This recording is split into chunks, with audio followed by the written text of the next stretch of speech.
I've outlined the UK's approach to sanctions and the fact that we are ending our dependence on Russian oil by the end of this year, but we're also looking to achieve a timetable with the G7. We've got a meeting of the G7 later this week.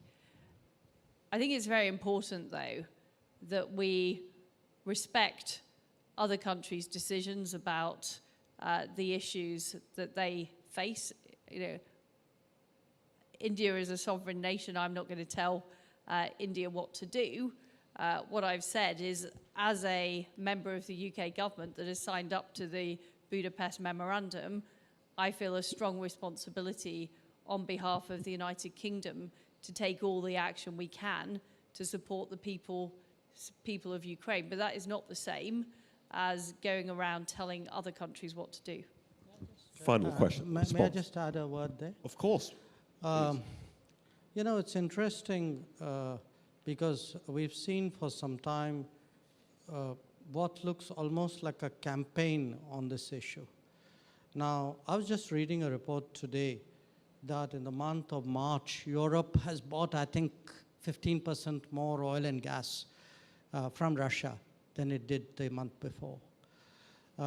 If you look at the major buyers of oil and gas from Russia, I think you'd find most of them are in Europe. We ourselves get the bulk of our energy supplies from the Middle East, about 7.5%, 8% of our oil from the US. In the past, maybe less than 1% from Russia.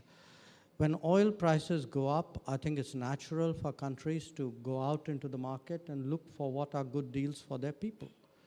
But I am pretty sure if we wait 2 or 3 months and actually look at who are the big buyers of Russian gas and oil, I suspect the list won't be very different from what it used to be, and I suspect we won't be in the top 10 on that list.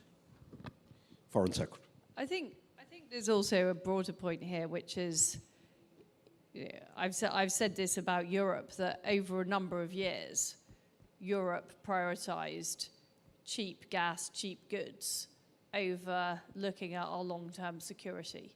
And we didn't do enough when Putin invaded Crimea. We didn't do enough to involve ourselves in the Minsk agreements. And, you know, we are now seeing the result of that. And necessarily, dependency on energy or dependency on technology takes time to address. So we're now removing Huawei from UK telecoms networks, but that takes time. We're reducing and eliminating our dependence on Russian oil and gas, and that takes time. And that is also true of other countries. And the important thing for me is that the G7 set a timetable to end that dependency and send a strong signal in the market. But, you know, to say that, you know, years of policy that we have just been through, you can suddenly change it overnight. I mean, there have been some pretty remarkable changes. Germany has changed its entire energy and defense policy as a result of the invasion of Ukraine. And we need to keep doing that. I think the biggest danger at the moment is that we let our foot off the gas on sanctions, and we can't do that. We need to continue to put the pressure on Putin. We need to continue to supply the weapons into Ukraine. And we need to make absolutely sure that we don't have a rerun of Minsk, that we make sure that the sanctions are kept on, even in the event of a ceasefire, even in the event of a withdrawal of troops, because it's only when we get lasting peace that this situation will finally have been resolved.